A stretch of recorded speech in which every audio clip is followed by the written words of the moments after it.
Let's lock down traffic, Sarge. Lock it down, please. We're set. Action.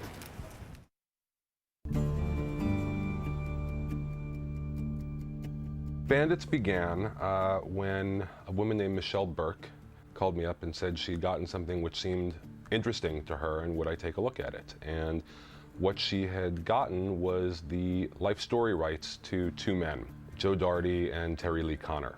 And they had an interesting way of robbing the banks, which was kidnapping the bank manager, spending the night at his or her home, and then robbing the bank the next morning. Selling vacuum cleaners door to door, posing as Jehovah's Witnesses. In one instance, the bank manager was actually trying to sell a car and they pretended that they wanted to buy his car. And in the morning they would go in and rob the bank while controlling the environment. You need to control the environment. No guards, no tellers, no customers. They never used a gun. They were, in a sense, nonviolent, I suppose. You know, they had a rap about taking money from the banks and but they weren't taking money from the working people because the money was insured. Morning, ladies. Is this a joke? No, ma'am. This is a bank robbery. They were very, very successful. They were once in the top 10 lists for both the FBI and then there's another federal list that they were both on. So they were wanted men, and this was again in the early 70s. You know, they were captured and like most bank robbers spent the rest of their lives in prison. Joe did break out of prison once in real life in a cement mixer. He wasn't with Terry, and the guy who was with was shot and killed, but another example that it comes from what really happened. The actual characters were really based on maybe a line that I read in some of the early descriptions of them. One of them was known more for being a ladies' man of a sort. I'll take that. Here we go. Okay, thank you very much. There's just never enough time when you're working. Another one actually had filed a grievance with the prison board about there being no fresh garlic at the commissary. Hey, Joe, it's a violation of my civil rights. That's what it is. He was big on making those kind of filings. I remember reading trial testimony from one of the bank manager's wives who said, well, I don't know what happened inside the bank, but that Terry makes the best lasagna I've ever eaten, and I want the recipe before he goes away. Lemon zest, oregano, a little cream. Say I cook a little. Oh, this is not bad. It's a little chewy, but... They were very, very careful not to ever be caught, and they would drive 500 miles, you know, out of their way to call each other from payphones. We go our separate ways. 2 weeks from today, we meet in Klamath Falls. Right, you take this map. They did escape from a U.S. Marshal's van with only a pen. In fact, it was an Unsolved Mysteries episode that we'd seen. Bingo what? What do you mean bingo? Are you going to knock over a bank with a magic marker? Don't move.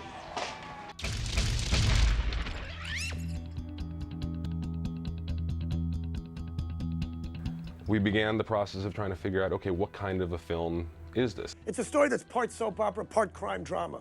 A story of betrayal and greed. It's part Bonnie and Clyde, it's part Barnum and Bailey. I think at one point, actually, oddly enough, years ago, the notion was to make an action movie out of it.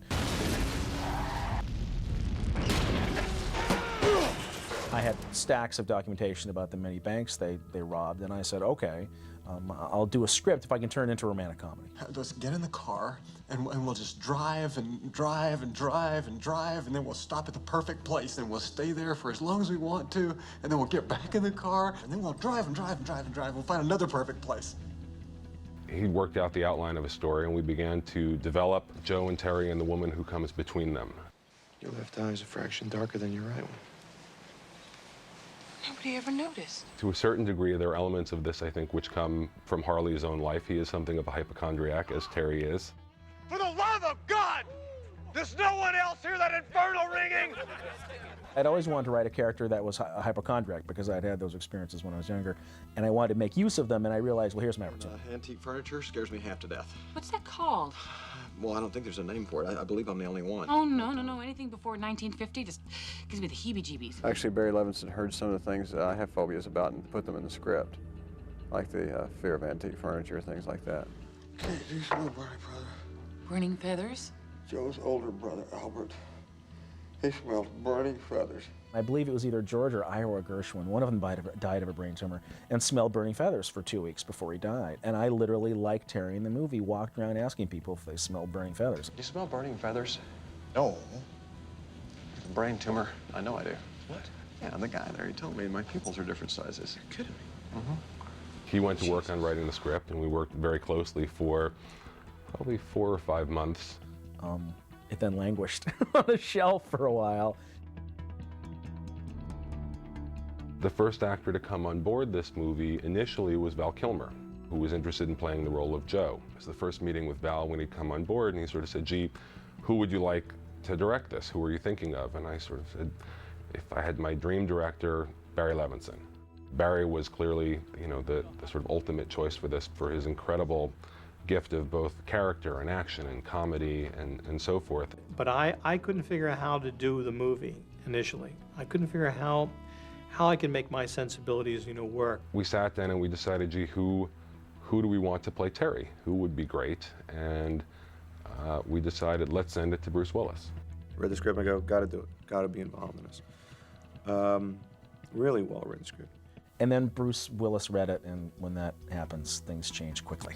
As it turned out, Val's scheduling and availability and certain other factors made it impossible for him to play that role. Bruce, I later learned, had always wanted to play Joe in the first place, but loved the script so much he was willing to play Terry just to be involved. He quickly changed roles. He had wanted to work with Billy Bob, I think, ever since Armageddon. So that's a phone call that I believe he made. And I started thinking about my old pal, Billy Bob Thornton. I thought, you know, I just think Billy Bob would do a much better job with this part than I would. He just said, hey, there's this movie that, it's a part, I'm going to talk to you about it later, you know. And then I get a call saying I've been offered this movie by MGM. And so Bruce is the first guy involved. Once I got that idea, it just made so much more sense for me to play Joe. I read the script and I loved it. I thought Harley Payton had written a very funny, smart script, and you don't see many good ones, you know, so I was real happy about that. So I signed on. And when, you know, Billy Bob said yes, I went. We also talked about who our first choice to play Kate would be, and I said Cate Blanchett. On the last day of The Gift, which is a film that Billy Bob had co-written, Billy called me up and said, are you thinking of doing this film? I'll do it if you do it. And so I said, all right. Cate Blanchett says yes. It just kept getting better and better. Everybody came together to make a huge push to get Barry to take another look at the material, and Barry agreed to look at it again. They said, you know, would you read it again? And I read it and I said, oh, wait a minute, maybe I got some thoughts here that might make me comfortable, that I can work with, and then ideas began to, you know, blossom from that. Something clicked, and I think he found a way in his own mind to get involved in these characters and in this story. I finally got an idea in my head, a way to handle some of the things, and I spoke with Harley Payton.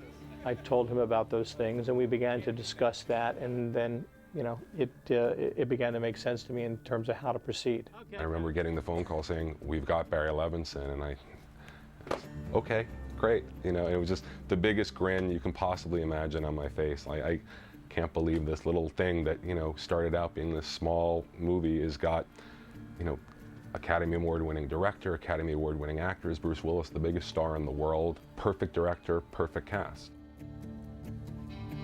When Barry and I started working on the script, he had a different idea, or just another idea, which was, I'd like to start the movie with the two of them stuck in a bank.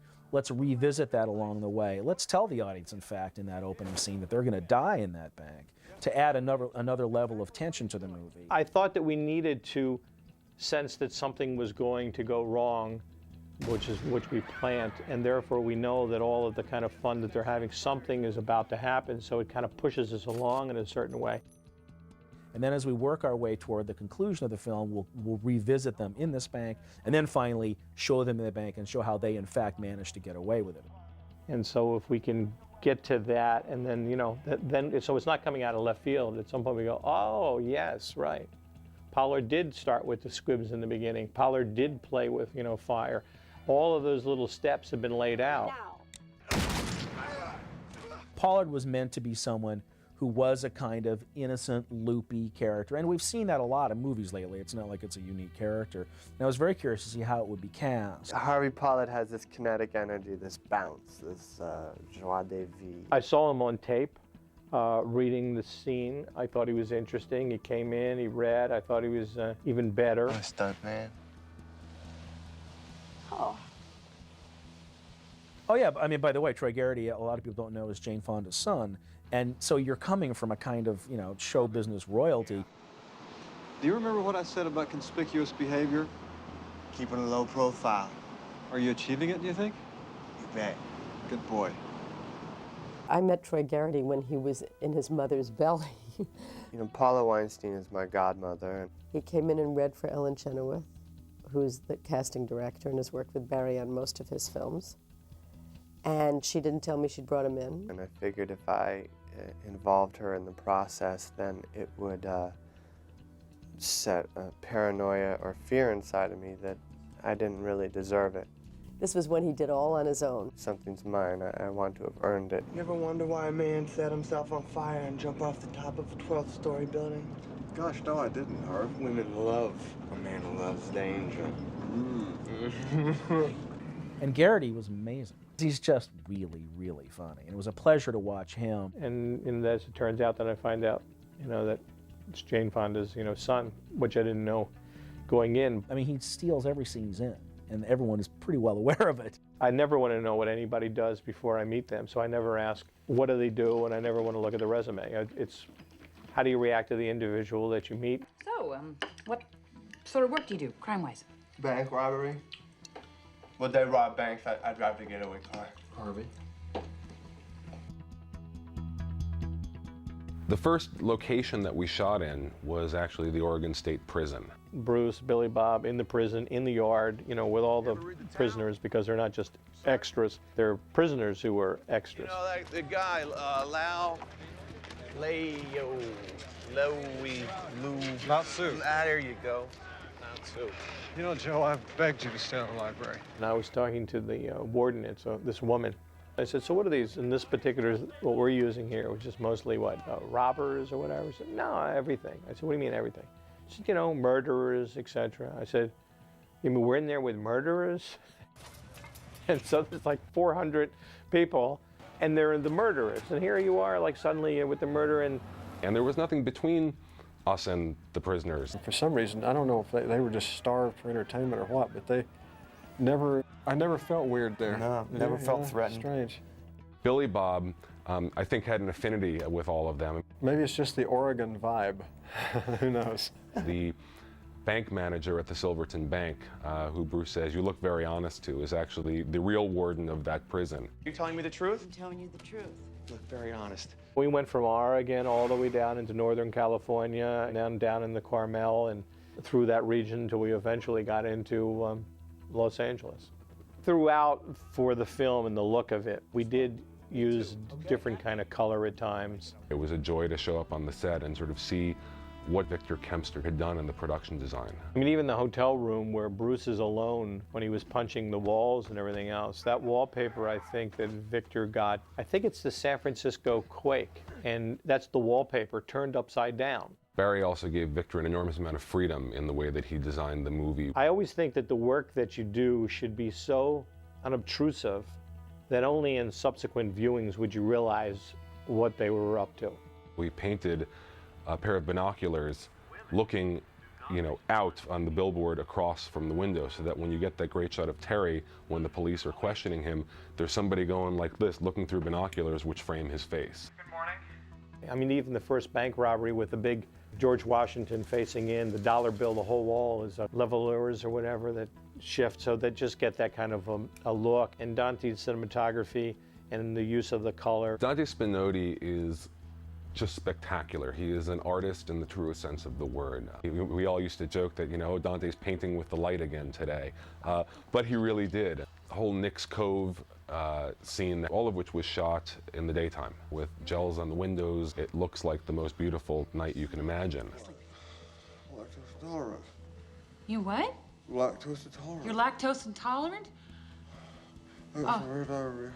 Severe diarrhea. It's so good to be loose enough to see what are the ultimate possibilities, because you may find maybe only a moment here and a moment here and a moment there, but why not? My husband is a terrible kisser. That's random. I'm telling a story about how my husband dislocated my jaw. He just comes at me with his mouth. It just opens so, oh my God, it was really wide. Because my jaw actually clicks. And so that's sort of, those little things just get woven into it. It was huge. I dislocated my jaw.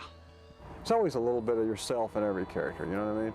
There's a whole lot of myself in this one. Are you all right? I need a stabilizing collar. You probably do too. That you can't just, we shouldn't even be moving around. Billy Bob showed up with all those things, with all those little tics and all those mannerisms. God. Ma'am, is that noise? That's an alarm, right? It's real? I don't have to stretch that much. Because in life, I can get a little nervous. And he gets that little hacking noise, and it's... I look at him, and you know that I know why he's doing it, and why that makes sense. Now, I can't tell you why I knew that or why that made sense. Do you understand the significance of that? Yeah. You do?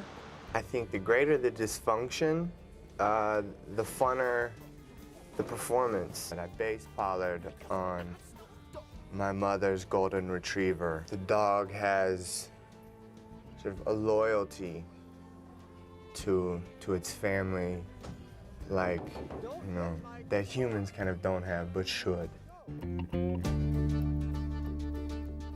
Once we went to the computers to do the editing, we were able to put those into trailers and actually travel around with the shoot. So we would be at the base camp. While we're shooting, we're mobile, and so wherever we are, I can go into the editing room and go over things, and then from that, we can, I can sometimes see things, make adjustments or whatever.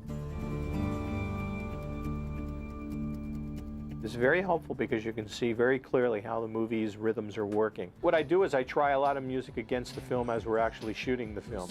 Sometimes it's actually played when I'm doing a scene, and a lot of times I'll put in, like in this film here, when U2's album came out, It's a Beautiful Day, that song, I think it came out, about 2 days after it came out, I said, why don't we play it against this scene in here? And we didn't even have all the elements in place yet, but right away you can say, oh, this will work, and now let's build to this and fill it in. So it's helpful in that respect. We use a Skywalker sound to do all of our post sound. So being back here in Connecticut, it presented a little bit of problem because it's 3,000 miles away. So what we ended up having done was Skywalker set up a room that sounded just like the mixing stage that they were mixing on.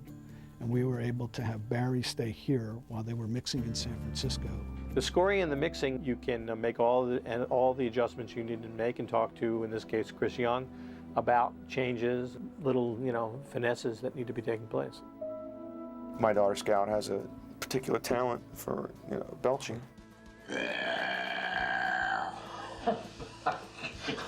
We didn't enhance that at all. It can actually be deafening. That was the burp that she did, and she repeated that like 4 or 5 times on cue. Monica, hi. We've got guests. If you watch Billy Bob's reaction, it's quite fun. Barry put that in the film. We have fun every day. Barry Levinson is one of the funniest humans you'll ever run into. Barry is one of the most extraordinary, loquacious raconteurs that I've ever had the pleasure to meet. The director that knows exactly the story he's trying to tell. I'm really enjoying working with Barry. He's such a fantastic audience. Billy's a gem. From the time we asked him to please do this role, I couldn't think of anyone else to do it. Now we've even talked about creating a team of, like they used to do, Martin and Lewis, or these guys that, that every couple of years, You got the gun? No. It was one of those laugh out loud scripts. It was hilarious. Everyone who read it, they'd be in the other room and I could hear this, so it was one of those. But that's the magic part about this thing. This is much more of an old-fashioned Hollywood movie, road picture, I love the dynamic. It was kind of really unexpected between the three of them. It's a very realistic movie. Like all the hilarity that's in the script is in the movie, but somehow everything's plausible.